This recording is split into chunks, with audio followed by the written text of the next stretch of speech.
Welcome everyone to the 8th webinar in our series on integrating with ArchivesSpace. Each webinar in this series will highlight an integration with another application used in archives that ArchivesSpace members have worked on or requested. This webinar will discuss integration with ArcLight. ArcLight is a community-based effort to build an open-source Blacklight-based environment to support discovery and delivery of archival material, led by Stanford Libraries. In this webinar, Mark Matienzo, Assistant Director for Digital Strategy and Access at the Stanford University Libraries, will provide background on the ArcLight project, its features, and how it aligns with and is distinctive from ArchivesSpace. Since 2015, the ArcLight project has had an extensive design phase and 2 software development work cycles, with contributions from over 40 people and over 9 institutions. In their position at Stanford, Mark manages the digital library discovery, access, and delivery portfolio and a team of software engineers and user experience designers. Prior to joining Stanford, Mark worked as an archivist, technologist, and strategist, specializing in born digital materials with metadata management at institutions including the Digital Public Library of America, Yale University Library, the New York Public Library, and the American Institute of Physics.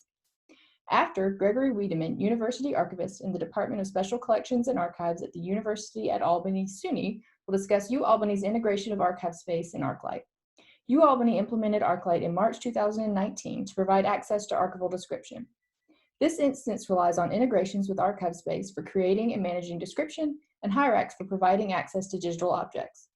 Greg will overview why UAlbany chose this direction before briefly diving into the details of how UAlbany's integration works.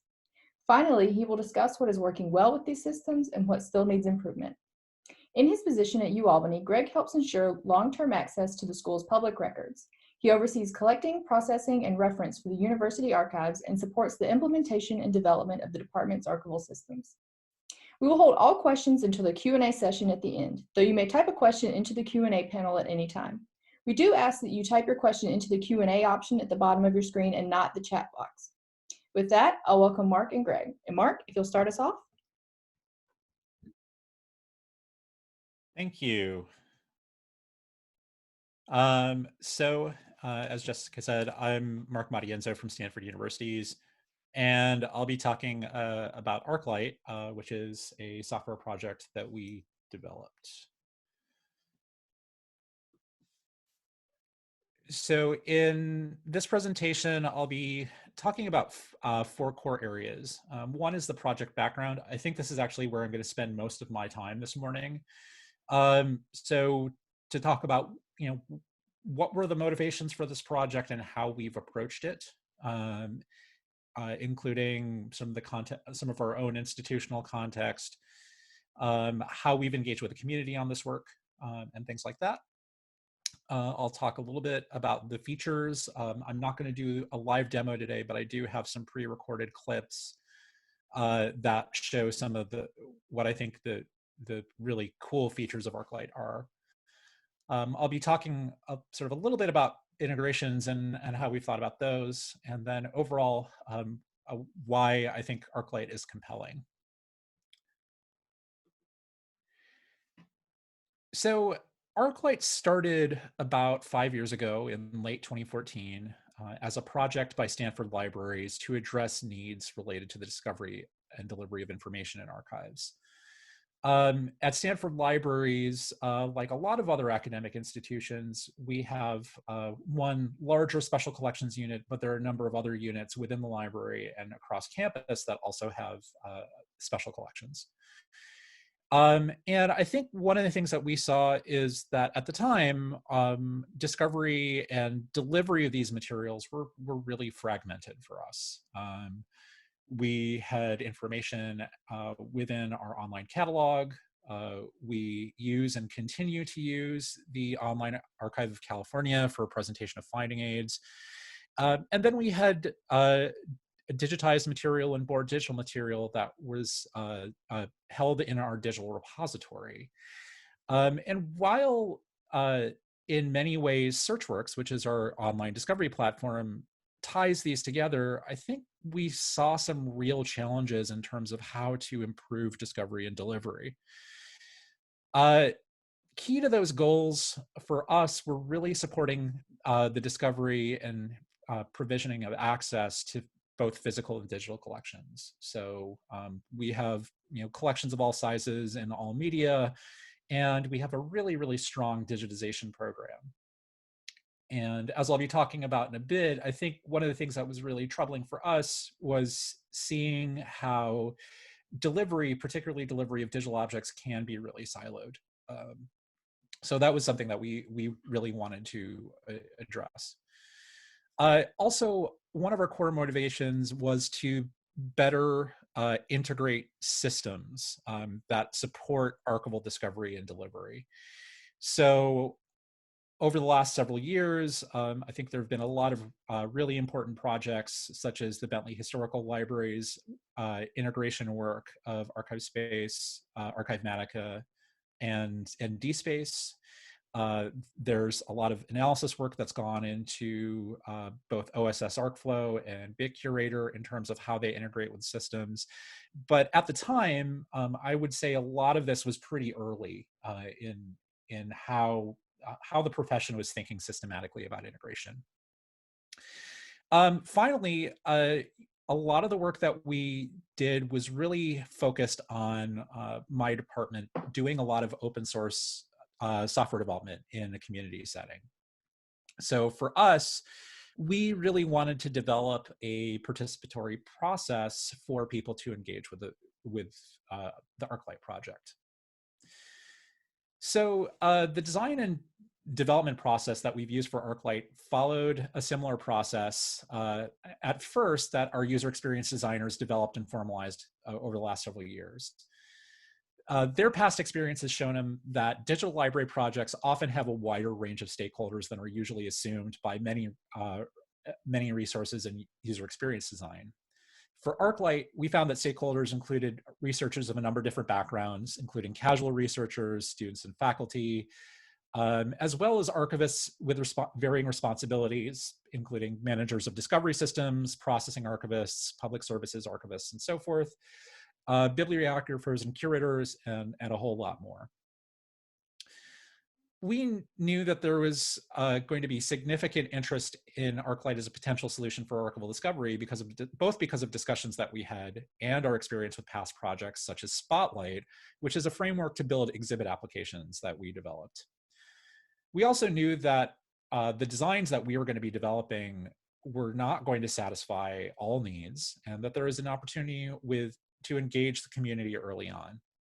So at the beginning of the project, we chose a community-oriented collaborative design and development process for ArcLight. At the link at the bottom, this is a link to a presentation that my colleagues Gary Geisler and Jennifer Vine gave at DLF in 2014 about the Spotlight exhibits platform, which talks about sort of the origins of this methodology that we used.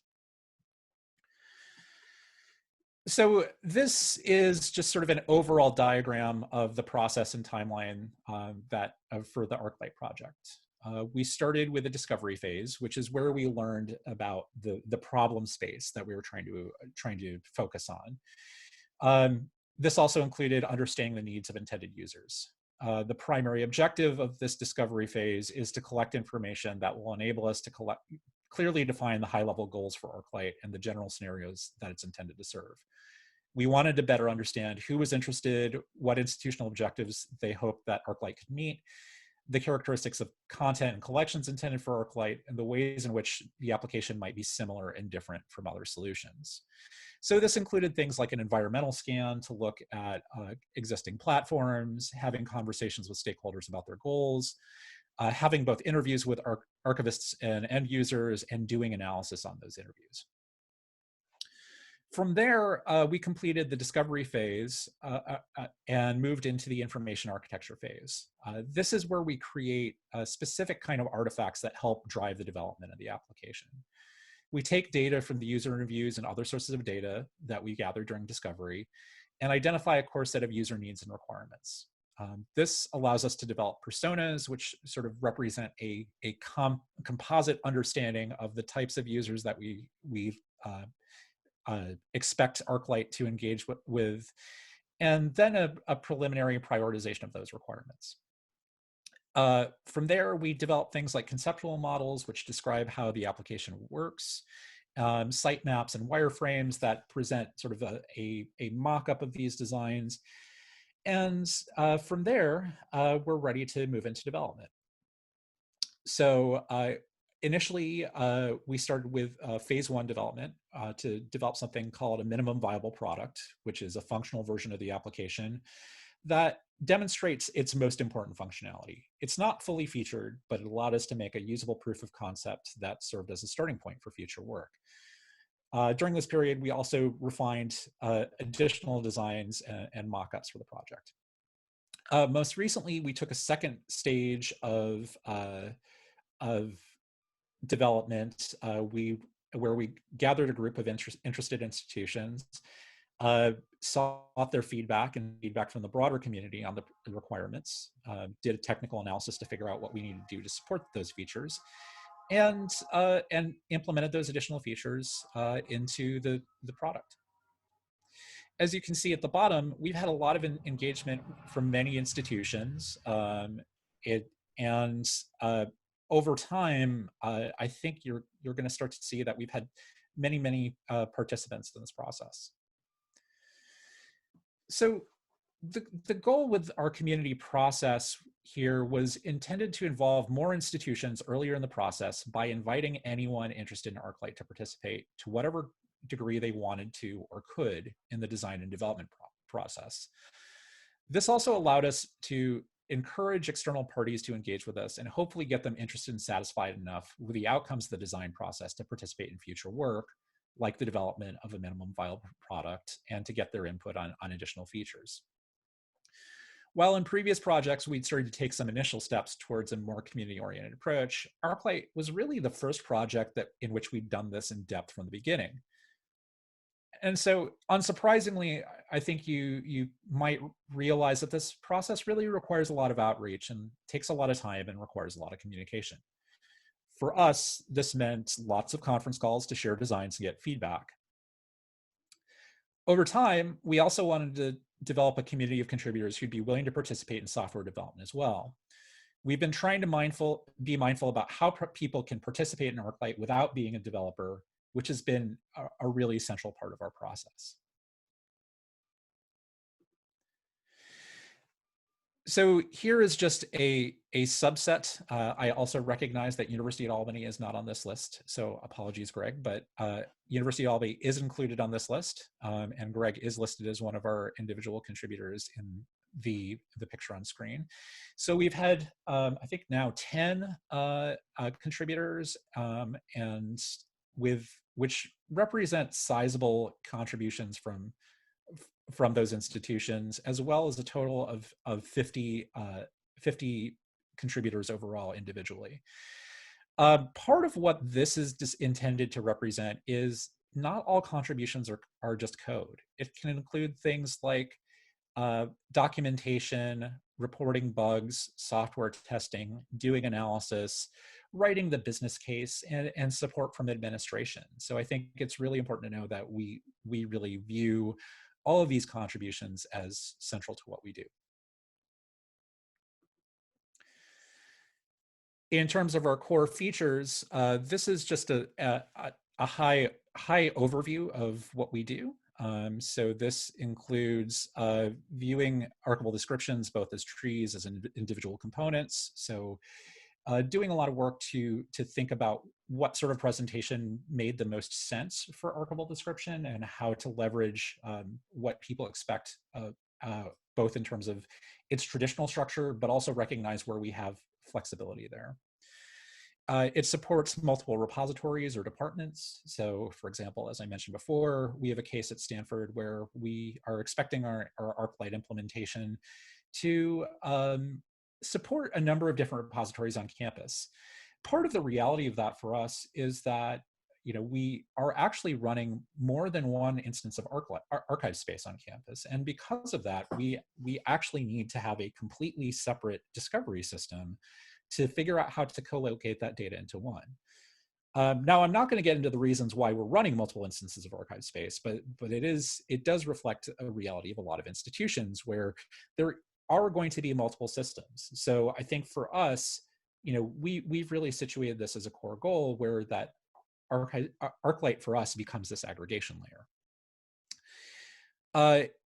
ArcLight also supports keyword and faceted search across and within collections. So what we call contextual searching. So we're searching within a particular component or a collection, hit highlighting and sorting results. For accessibility, we focused on WCAG 2.0 AA conformance. So for us, this is really hard to summarize, but for us, we've really focused on trying to integrate accessibility from the beginning of the development process rather than remediation at the end of development.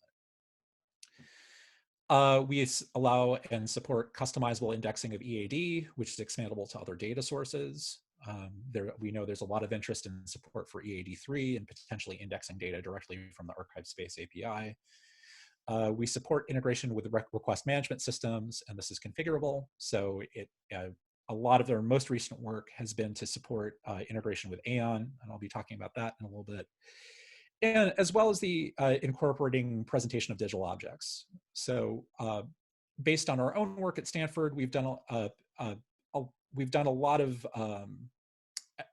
our repository architecture provides a service called OEmbed, which allows us to sort of share and provide embeddable viewers across a number of different contexts.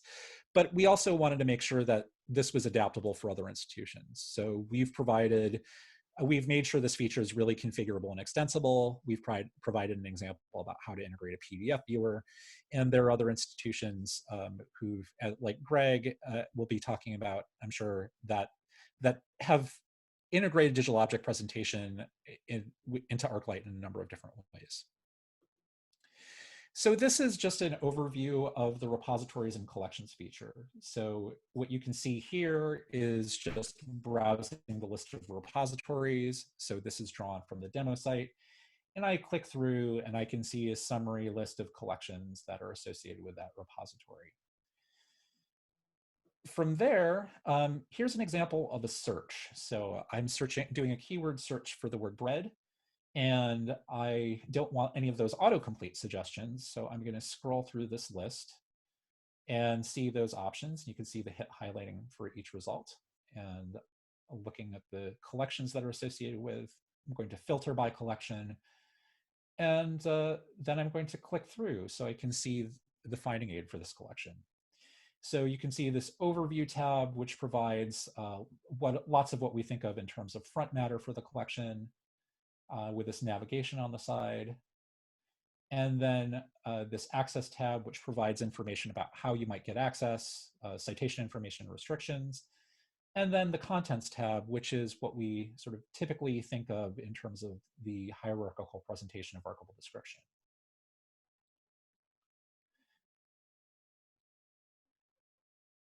And as you can see here, I'll select one of these components and then view this in the context of this sort of specific atomized view for that collection. Now I can click through from that same collection context in one of those components to then see another component. As I mentioned, we also integrated digital object viewing. So apologies on the blurriness for this, but this is an example of a digital object being shown in the context of archival description here. So what we can see is because there's a link to a digital object that has an associated embed service with it, we can then bring that viewer in automatically. Finally, here's an example of how you can integrate with request management. So this is a case where I'm looking for a specific component and clicking through. And so I've realized that this is the one I want. So this allows me to then automatically go into the associated Aeon instance. There are a lot of different ways to integrate Aeon into ArcLight or into any discovery application, and I think for this we've really allowed for multiple options. Again, given the reality that many institutions may have multiple Aeon instances as well. So Overall, ArcLight has been heavily influenced by the community's desire to have better integrated systems. As I mentioned before, we'd heard early on that there was a desire to integrate with three major kinds of systems: collection management systems like ArchivesSpace to bring in description, repositories or digital object presentations systems, so what we think of as digital object viewers, and request management systems. After getting lots of input, it was really clear to us that people wanted to integrate their systems in many different ways. And sometimes those needs are not entirely clear and they don't totally align. So for example, when I was talking about our last development work cycle for ArcLight, several contributors wanted us to add Aeon integration. Through our analysis, we found that the contributors had identified at least 3 different ways to integrate Aeon and ArcLight for even the simplest of requests.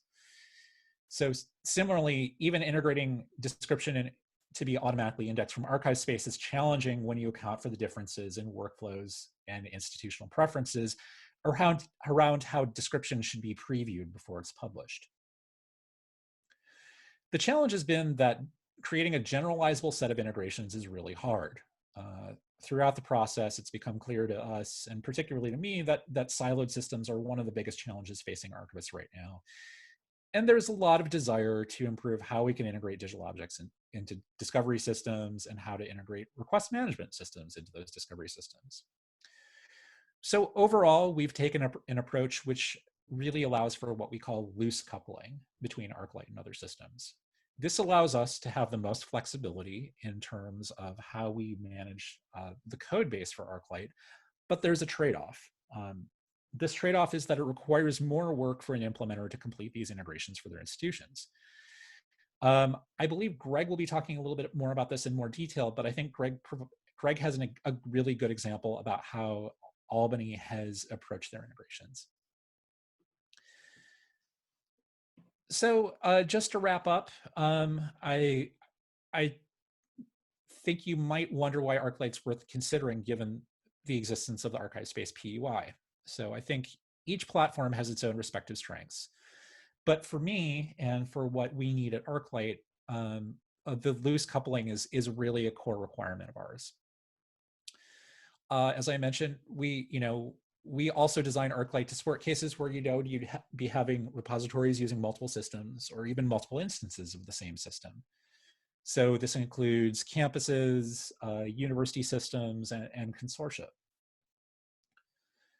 I think depending on your institution, it may also be worth considering that ArcLight is maintained by the Blacklight community, which is an open source framework used widely to build discovery layers. So if you're in an institution that's using Blacklight or GeoBlacklight or Spotlight or some combination of the 3 to build your applications, there's certainly a power and advantage in using those applications kind of alongside one another. And then finally, I think there's I really want to emphasize the community of adopters. University at Albany was our first production instance, and I think, to my knowledge, the one that is fully in production. But there's additional work by a number of our contributors. So the contributors in the last work cycle, which include Duke University, Indiana University, University of Michigan, Princeton University, and Stanford. All 5 of us are working on our production implementations, and as well as Connecticut Archives Online and the Empire Archival Discovery Cooperative. I'll share my slides afterwards, but the links to Duke and Connecticut Archives Online both provide more information about those projects or test implementations. And Sean Airy at Duke has really written a fantastic write-up about the work that they've done in both participating in ArcLight as a community project and the work they've had to do locally to do testing and feedback. And so that's all I have for today. So thank you for your time. And for more information on ArcLight, visit library.stanford.edu/projects/ArcLight. And I will pass it over to Greg for his presentation. Thanks. Okay, thanks, Mark. I'm Greg Wiedemann, University Archivist at UAlbany, and I'm going to talk about our implementation of ArcLight at UAlbany and how it integrates with ArchivesSpace, a little bit of how the details of how that works, and what works well and what we're still working on, what are the challenges we still have. There's a link to the slides here. There's some links throughout to GitHub repos and things like that if you're interested, and I'll post them in the chat at the end. So why did we make the decision to go to ArcLight and ArchivesSpace? One, I think archives usability can be quite poor. Those of us who work in reference, we can see a lot that we've had to rely on mediated reference for a lot, quite some time, particularly for researchers that don't really have experience working with archives and special collections before. As more and more of our collections become available online, we wanted to work on our usability to make sure more of those systems and more of our archival materials can be accessible without mediated access. So to do that, we know now that with a lot of design challenges, the way to sort of move forward is to experiment. These are really hard problems to solve. So it's really helpful to just try some things, test how and evaluate how they're working, try some more things and evaluate again. And that sort of iteration is sort of the approach to move this forward. And this is a little GIF of our old online finding aid system that had this huge, long, scrolling page and broke all mobile browsers, which was not great. So, and one of the main reasons that the impetus for this is that we were implementing a digital repository, and we wanted to sort of re-envision how our description was presented alongside of it. So some of the things that we wanted to try in this implementation is we wanted to have a single point of discovery. Mark talked about how in archives, a lot of our discovery is siloed in different systems.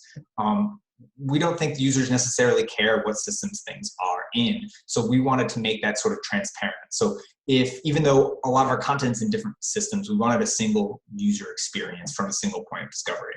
And the other thing we wanted to try is to use archival description for the discovery of online content. We have more and more digitized and born digital material available online. And oftentimes the most resource intensive part of managing that content is the metadata creation, right? And we didn't really want to create Dublin Core mods records for each and every one of these materials because we didn't think that was a very archival approach, right? The archival approach was to use aggregates and sort of divide things into collections and narrow it down from there. So that's the sort of thing that we wanted our archival description to do. So this is sort of the bigger picture now. We didn't go really meet all of this, but we sort of made some progress, as you'll see. So we want to enable both top-down discovery from that collection context and through file series, from that larger aggregates to the smaller aggregates. But we also have a lot of data that's kind of quite poor from that lower digital object layer, whether it's OCR or just timestamps that we can extract automatically. We wanted to use that upper level description to contextualize discovery of that material as well. So that's sort of bottom up description too. So why didn't we use the ArchivesSpace public user interface for this? One of the main reasons that it can be really complicated to work in ArchivesSpace. There's really good reason for that. ArchivesSpace is really a couple different applications bundled into one, and it includes both the staff, the archivist, and the front-end user functionality. And like I said, there's really good reasons for that. It makes it easier for many institutions to implement and maintain.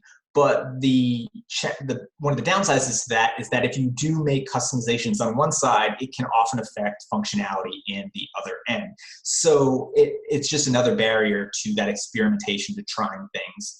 And also, ArchivesSpace is really great for data integration. The API allows you to move your data and put it in other systems pretty easily, but it's more challenging to integrate that user experience from the PUI with your website and with other siloed systems.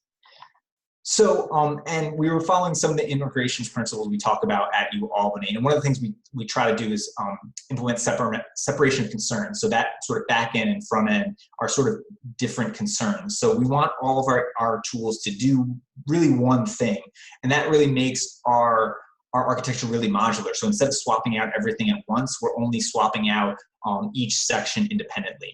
Since we don't have a lot of local development resources, we wanted to make our implementations as boilerplate as possible. So that's another reason to not work directly in ArchivesSpace and make modifications to keep it outside, integration outside of ArchivesSpace itself, because then we don't have to maintain custom version of ArchivesSpace over time. So that's sort of build these networks of open systems instead of implementing them all at once. So ArcLight is really good for this because really it just does one thing, and that thing is presenting solar data, just like Blacklight. And although the ArcLight maintainers that provide a path for indexing your data pretty easily and where ArcLight can read it, the application itself doesn't really care how the data gets into Solar. It really just displays that data. And it's also only your public data. So unlike ArchivesSpace, which has both internal and external data, it only is the public that the users see, so that you don't really have to worry about access concerns necessarily. ArcLight is also built for aggregate description. We use our archival principles here, and it's really good at trying to contextualize these lower level components and enable discovery within that higher level series and resource description. And for us, it's also familiar technology. We are implementing Hyrax at the same time, which is also a Rails app. And the sort of stack we're using with Rails, Passenger, and Nginx and Solar has been like really stable for us and has really worked out well. And also, as you'll see, our version of ArcLight has an open API that can be really useful for other system implementation integration. So how do these connections work? So this is sort of a top level overview. You can see down here at the bottom right, there's ArchivesSpace. So that's how we manage and create our description. All of the, there's a script export public data.py that looks at all the resources that have been updated in the last day and exports them to EAD files overnight and pushes them up to GitHub. We have a separate cron job that downloads all the updates from GitHub and then runs index new EAD, this shell script we have that indexes it into ArcLight where it could be used, seen by users. And there's also, we have a very simple bento implementation to have that single search box interface, and that's a very simple modification of NC State's quick search that allows us a user to query both Hyrax and ArcLight at the same time, which I'll show. I'm not going to talk about the how we manage digital objects. That's more of a Hyrax thing, and just in the tech for time reasons too. And that's the more complicated part when you start managing actual objects instead of description. So how do these connections work? I'll try to do this without jumping around too much, but this is the ArchivesSpace ArcLight workflow GitHub repo. And this link here is our documentation site that gives you a lot of great documentation of how that process works. And this is the collections GitHub. So that's all of our EAD XML in that GitHub repository. So I'll show you in this GitHub repository, there's these two scripts, export public data.py and index new EAD.shell. And this is, the export one's a little more complicated because it's a lot of some local specific things. So it uses ArchiveSnake, which is a Python library for working with the ArchivesSpace API. And it just stores the timestamp to the file system, and then so it knows the last time it was run.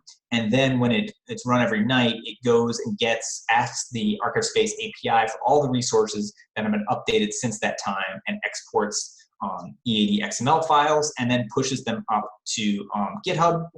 In our documentation site, we have that graph again and a little bit of narration of what each script does, and then an example cron tab of how we're doing this. And there's a cron command to pull all those collections down from GitHub and then one to index them in ArcLight with the index new EAD.shell. And then one of the reasons this was set up this way is originally it was on 2 separate servers. So the cool thing about going up to GitHub, not only does it version your metadata, which is really great, it allowed, there was no like, the 2 different servers didn't really necessarily have to communicate with each other, only through GitHub. And that shell script, it's really just a single command to index an EAD into ArcLight.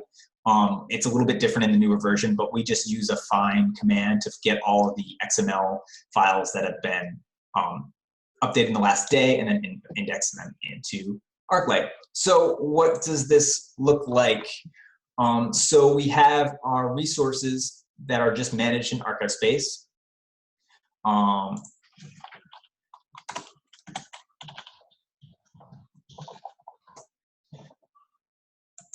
So this is one resource that's in ArchivesSpace. We're still in an older version of ASpace. And every night, if we make an update, that's exported to an EAD file and pushed up to the GitHub repository and then indexed in ArcLight. And this is what it looks like in ArcLight. And so we have our top level descriptions, which it should have, I turned off the JavaScript. We have our top level DAX heading, so you have all your scope and content node, as Mark showed you before on that page. And this is the older instance of ArcLight, so the tabs are a little bit different. In this contents tab, you can sort of boil down to the lower level components. We can look at our legislation, and for each, again, you can get some DAX headings attached to that level, and then go down to another context. And then we have by year, and there's processing information node there, and then you can go down to the individual records. And then there's a tab which links to that object and how it's displayed in Hyrax. And I'll show you how that works in a second. But so also we have a single point of discovery. So we modified the stylings of ArcLight so it looks exactly like our website. So, and then we have this one sort of search everything box, which we can search for our campus smoke-free campus legislation. And how it was passed. And it gives you, from that single search interface, there's two, this sort of basic bento box. There's our, what we call collections, which is our archival description, which is in ArcLight, and that's what it's searching there. And then what we're calling digital selections are the actual online content that's in Hyrax. So we can click down and view and filter, and this is back in the ArcLight view that Mark showed you before, and you can facet down. We use the multi-tenancy feature to divide our different collecting areas instead of repositories, which is nice to be able to facet by that. You can facet down by level, and again by collection, and we can click on that little individual object, but it's in the context of that upper level description, so you can click on a series or a collection and get that information as well.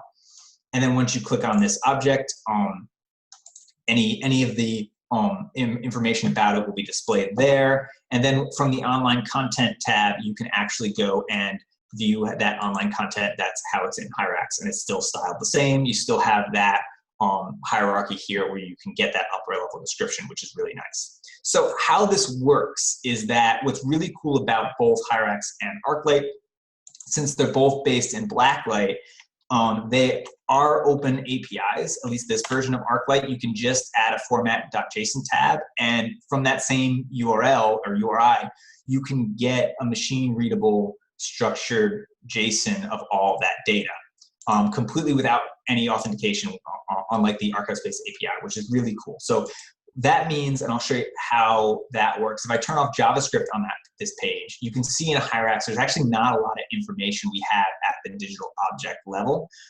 There's really just this title, which is derived from the original file name, and then a timestamp that was pulled from the file system. And we have like a record type, and then a license, or either CC license or write statement.org. And that's all we really require, as well as that ID from the ref ID that's originally created in ArchivesSpace. And as you can see, there's really just, these are the ref IDs from the parent resources, and that's all the actual data that's stored both here and on the side. But if I turn back on JavaScript, with some couple lines of JavaScript, it's querying that open API in ArcLight and getting the names and also the scope and contents for that record, which is really cool. So if we update the name or the dates of this series, it'll automatically get re-indexed into ArcLight and change all of these records in Hyrax, which is great. And it does it on the back end as well too. So Hyrax 2, if you just add a param, it can give you that JSON data there. So that's what it's pulling when it pulls this online content. Our digital objects, which this is this digital object of the smoke-free campus legislation in ArchivesSpace. The only thing, we have some data here, like the title of the file name and an identifier, but the only thing we really use is the file version, which is just the Hyrax URI. So it goes and queries that URI and will get the file name, the resource type, the date, and that nice little thumbnail that you can click on. So that's what's great. And sort of, if we go back to our homepage here, Oh, I'll go back up.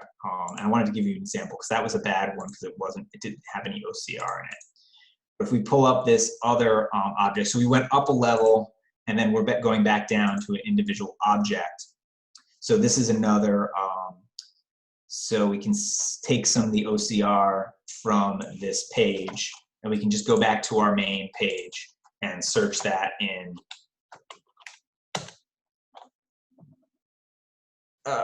maybe we needed the, yeah, so we get some records in ArcLight and Hyrax, and then from that record, so we sort of are doing that lower level bottom up discovery. So we can look at that, the OCR or any of that really extracted metadata, and we can get links to that and discovery within that upper level context, which is what we were trying to do. So, and that's the two-way sort of client-side integration. That is just some JavaScript requesting back and forth.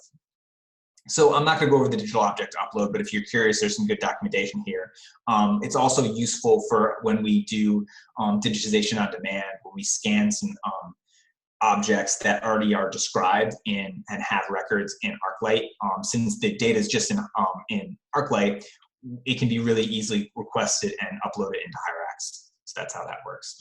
So there's still some limitations to this, and I'll go back to this long scrolling online finding aid of the past. There's actually some things that we lost in the transition. One of the things that's really good about these huge, long, although it breaks all mobile browsers and it breaks a lot of web conventions, everyone is used to scrolling. So it's really easy to see where you are within the whole of the collection. So that's information that was actually really easy in this interface that once we sort of blew that up and made it advances in usability in other respects, that got a little more challenging to convey to the user. So some of the things that we're still having problems with in our instance of ArcLight is the sort of these tabs. We try to highlight them as much as possible to get to the contents tab and to go boil down. But we still find that users are scrolling down the page and don't necessarily see these tabs. Another thing that we noticed early on is that when you keep clicking down, it's also a lot of clicks, but you can get to, it's hard for people to always see that hierarchy and where they are. It can be a little bit disorienting. And then ArcLight tries to show that, did in the earlier versions, that collection level context down here, and there's a link here we tried to make black so people wouldn't click on it as much, but it can give you back up to the series, and you can go into these like infinite loops. So there was some progress that really needed to be made.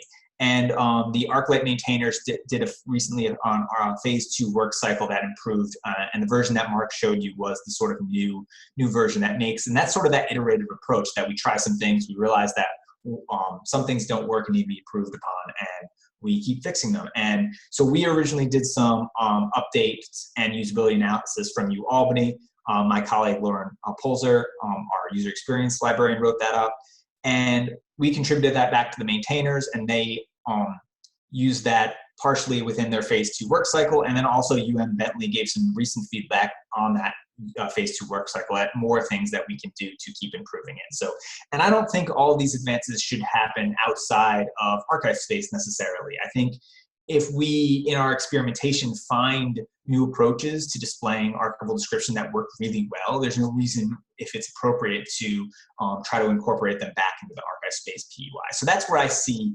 ArcLight more for consortial approaches, like Mark said. If you have multiple instances of ArcLight, or if you have like a statewide discovery for archival description, it's useful. Or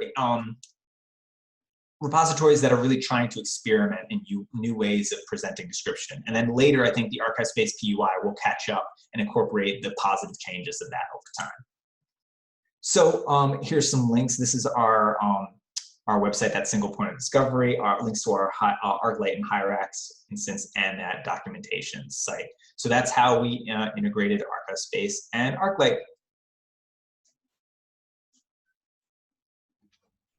Thank you.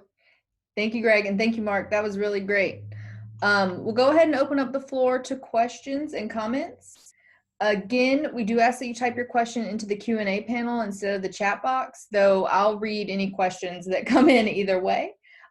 But users can also comment on questions in the Q&A. So if someone poses a question in the Q&A you'd like to offer feedback on, please feel free. And before we dive into the Q&A, I'll mention that this webinar is being recorded. So the recording is going to be made available on our website, and I'll make sure that the presentation slides with all these great links are included, as well as a copy of the Q&A.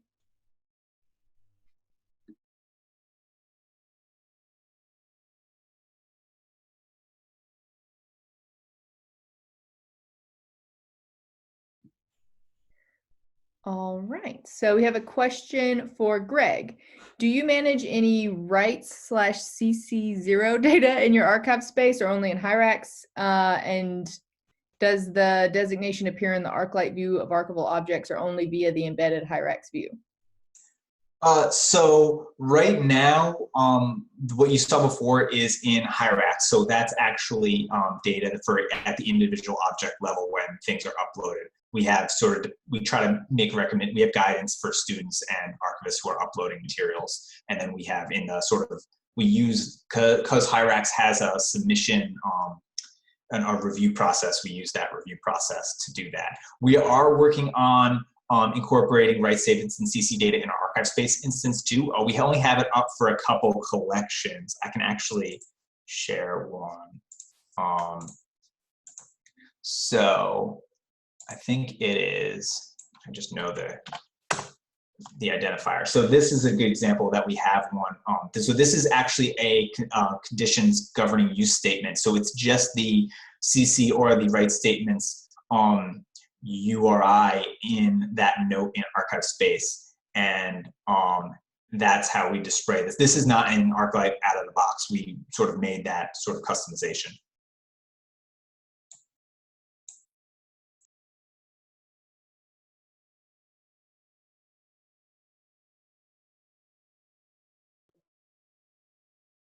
I will also just add to Greg's point that I think this is one of the things that is also really powerful about ArcLight and other Blacklight applications is that it does really allow for this ease of customization on a local implementation level too. Thanks. We have another question. Does ArcLight currently only handle EAD? Any plans for other metadata formats? At this point, it just handles EAD out of the box, although as one of the things I think it's probably important to know is that, as Greg said in particular, there is no explicit coupling to EAD. What actually drives the search and presentation is whatever your archival description indexed into the Solr index. So this was actually another good example of that, because we also knew of some cases where we would have we would have a need to support both indexing of EAD 2002 and EAD 3. So what this allows you to do using the indexing code is basically, as long as you know what you need to map to, you can essentially throw whatever code that you want to it.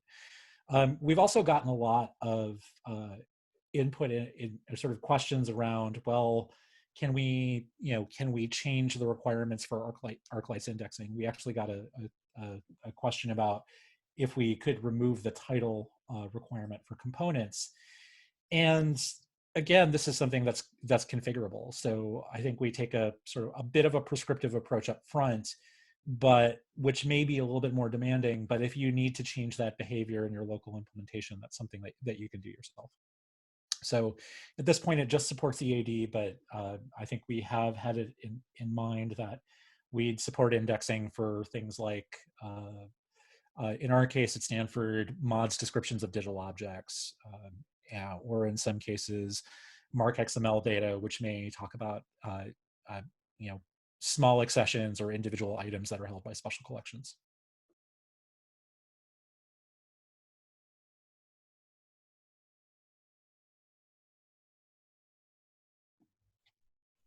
Thanks, Mark.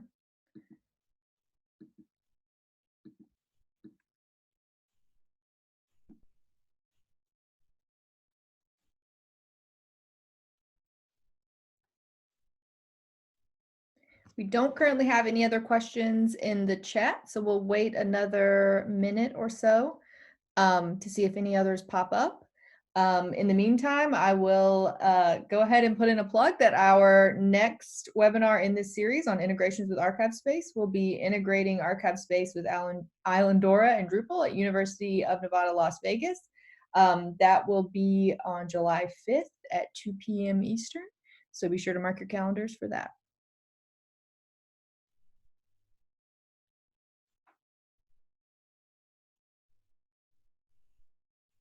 Since we don't have any other questions in the chat, I'll go ahead and thank everyone. Oh, July or June, Marcella asked. It'll be July 15th.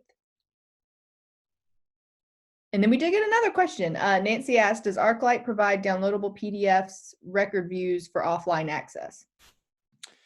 So there is an option to do this. So you know, we also have cases where we may have a minimal collection level description at Stanford, which is what's in EAD and what's managed in ArchivesSpace. And in many cases, we have a more detailed description as a PDF. So one of the things that we're able to do is you can associate a PDF if you have it for a fuller finding aid. That could be effectively the same finding aid that you have in presentation, or if it's this supplemental finding aid as well. So this is that's something that's configurable, and you can basically match provide a pattern for how you associate that information into ArcLight.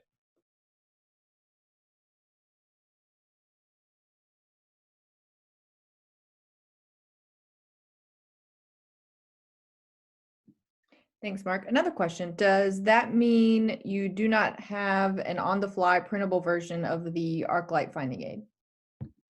That is correct. But that is also not a requirement that has been heavily prioritized. I believe Duke has done some work on their implementation, which is not yet live, to support a full presentation of the entire finding aid. I think because they needed this. I am not sure that I'm pretty sure that it has not made its way back into ArcLight yet, but if I'm not mistaken, Duke University has worked on this feature too. So I can add to how we do this is we just export alongside the EAD, we export a PDF from ArchivesSpace, and we just link to that from our ArcLight instance.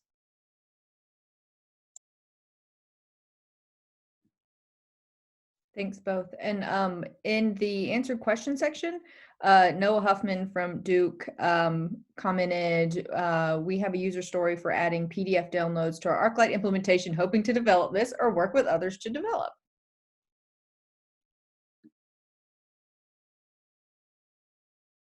Thanks, Noah.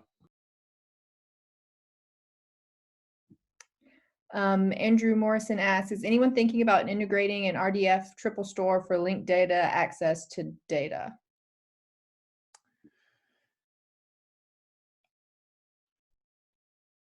Not at this point for ArcLight. Greg, do you want to talk about any of the work that you've sort of looked at sort of in the context of the SB project? Just that I think ArcLight is useful because it provides a path to making that data, our description, more easily aggregable, I guess. But we haven't thought about really doing it through linked open data. If anything, we found it more of a challenge to sort of model, and with sort of less of a benefit at this point than just releasing the data publicly in like a JSON format through an API. I think the other thing is that it's not something we've implemented yet, but we have, given some of the work that the Linked Data and Archives group has done, there is a sort of a representation of archival description that can be expressed in schema.org. That's not something that yet exists in ArcLight, but it's something that we know we'd like to see implemented. So that could be another option there too, but there's nothing specific that also would not rely on a triple store.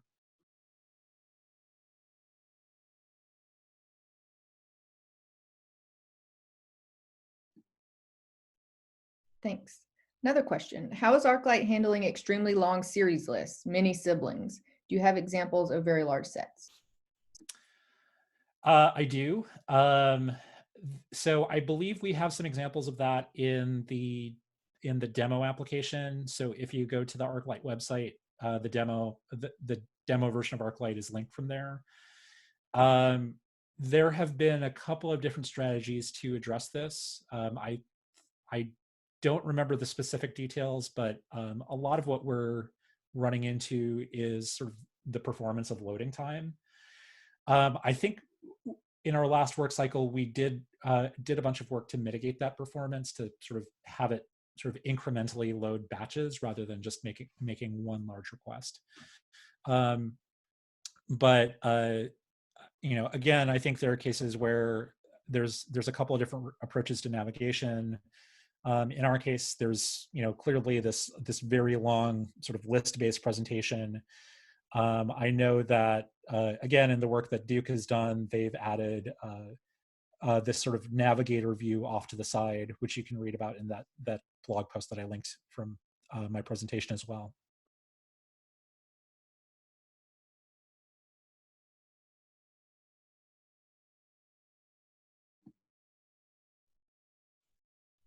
Thanks, Mark. We don't have any other questions in the Q&A, and we are at the end of the hour. So with that, I will thank both Mark and Greg for being here and for their presentations. And thank you to all of you for attending. And I look forward to seeing all of you at the next ArchivesSpace event. Thanks. Thank you. Bye. Thanks, everybody.